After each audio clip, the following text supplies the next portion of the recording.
Have you ever used orphans to study an experimental vaccine? Yes. Have you ever used the mentally handicapped to study an experimental vaccine? I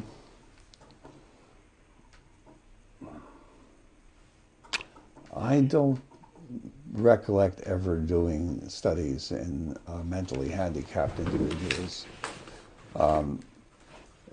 At the time, in the 1960s, it was not an uncommon practice. There's an article entitled Attenuation of RA273 Rubella Virus in WI38 Human Diploid Cells. Are you familiar with that article? Yes. In that article, one of the things it says is one of the things it says is 13 seronegative, mentally retarded children were given RA273 vaccine. Okay, well, then that's, in that case, that's what I did. Okay. Have you ever expressed that it's better to perform experiments on those less likely to be able to contribute to society, such as children with handicap, than with children without or adults without handicaps? I don't remember specifically, but it's possible. Do you remember ever writing to the editor of Ethics on Human Experimentation? I don't remember specifically, but I may well have.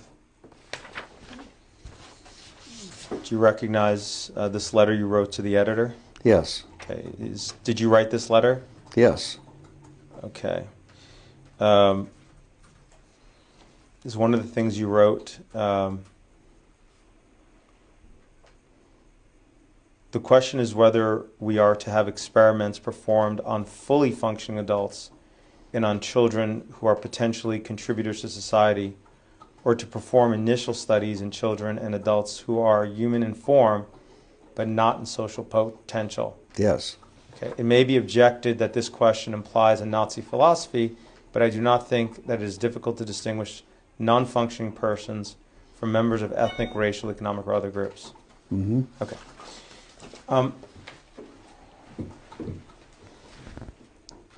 Have you ever used babies of mothers in prison to study an experimental vaccine? Yes. Have you ever used individuals under colonial rule to study an experimental vaccine? Yes. Okay. Did you do so in the Belgian Congo? Yes. Did that experiment involve almost 1 million people? Well, all right. Yeah.